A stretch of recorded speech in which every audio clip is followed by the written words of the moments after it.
Halo semuanya, selamat pagi, selamat siang, selamat malam. Kali ini kita akan membahas satu soal Max Kosen tahun 2020, soal nomor satu tentang mencari akar-akar persamaan kubik. Ya, soal ini sering cukup keluar, jadi aku harap teman-teman bisa menguasainya ya.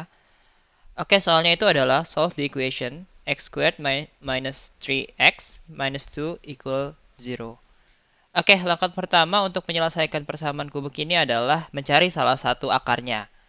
Nah, di sini kita bisa pakai teorema akar rasional atau teorema sisa, di mana teorema ini bilang kita bisa coba masukkan faktor-faktor dari konstanta yang ada di persamaan kubik ini.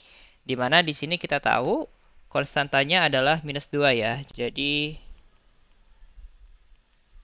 konstantanya minus 2. Oke, selanjutnya kita coba cari faktor-faktor dari minus 2 itu sendiri. Di mana minus 2 faktor-faktornya adalah apa aja? Plus minus 1 dan plus minus 2 ya. Oke. Nah, selanjutnya kita coba substitusi nilai ini ya, plus minus 1 dan plus minus 2 ke dalam X yang ada di persamaan kubik yang ada di soal. Ya, dimana kalau ketika disubstitusikan hasilnya 0 atau memenuhi persamaan, maka X tersebut adalah salah satu akarnya. Gitu ya. Jadi kita coba dulu dari yang pertama X sama dengan min 1 ya. Oke. X sama dengan min 1, maka min 1 pangkat 3 kurangin 3 kali min 1 dikurangin 2 sama dengan 0. Min 1 ditambah 3 dikurangin 2 sama dengan 0 ya.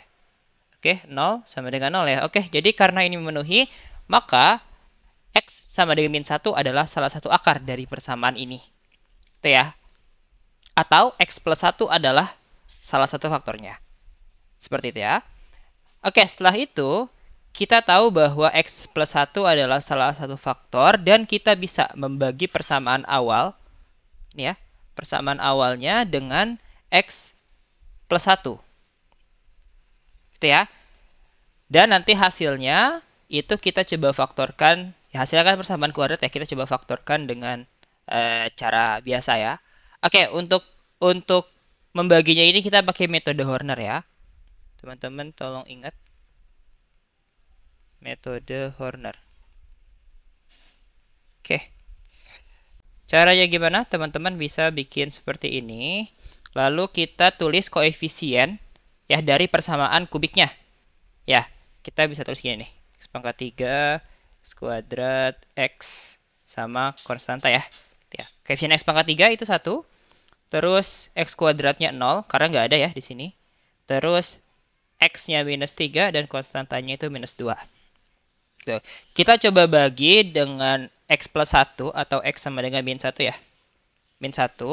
Pertama kita taruh dulu ya si koefisien dari X pangkat 3 ke bawah 1 gitu ya. Lalu kita kalikan 1 ini dengan min 1 dan hasilnya ditaruh di sini. Ya, berarti 1 kali min 1 itu minus 1. Seperti ini. Oke, selanjutnya kita jumlahkan koefisien X pangkat 2 dengan hasil yang tadi 0 dengan min 1. Jadi hasilnya adalah minus 1. Lalu kita lakukan hal yang sama sampai ke bagian akhir. Sampai ke sini. Ya, kita coba hitung. Min 1 kali min 1, 1. Min 3 ditambah 1 minus 2. Minus 2 ini 2. Minus 2 ditambah 2 hasilnya adalah 0. Oke, kalau misalnya hasil akhirnya itu adalah 0, maka tidak ada sisa ya. Oke, maka hasil dari pembagiannya itu adalah persamaan kuadrat yang mana koefisien-koefisiennya itu adalah nilai yang ada di bagian bawah sini. Ya. Sehingga kita mempunyai X kuadrat dikurangin X dikurangin 2 sebagai hasil dari pembagiannya. Ya. Sekarang kita tinggal selesaikan persamaan kuadrat yang didapat ya, X kuadrat min X min 2 sama dengan 0. Kita coba faktorkan. Ya, kita cari dua angka yang kalau dikalikan hasilnya itu adalah minus 2 dan kalau dijumlahkan hasilnya adalah minus 1. Kita dapat di sini angkanya adalah 2 dan 1 ya, plus 2 dan plus 1, sehingga pemfaktorannya menjadi X plus 1 dikalikan dengan X min 2 ya. Oh sorry, bukan ini ya, bukan plus 2 dengan plus 1, tapi plus 1 dengan min 2. Ya. Ini 0. Sehingga kita dapatkan faktor-faktor dari persamaan kubik ya yang di soal itu adalah X plus 1 yang dari sini ya, X plus 1-nya. Sini, terus dapat juga X plus 1 di sini sama X min 2 di sini ya, sama dengan 0. Sehingga akar-akarnya itu adalah minus 1, X sama dengan min 1, dan X sama dengan 2. Gitu ya. Atau kita bisa tulis himpunan penyelesaiannya itu adalah X sama dengan min 1, 2. Seperti ini, dimana X sama dengan min 1 itu adalah akar kembar ya. Gitu. Oke, seperti itu aja soal nomor 1 ini. Jadi kuncinya itu adalah teman-teman harus bisa menguasai metode teori masisa dan juga Horner ya.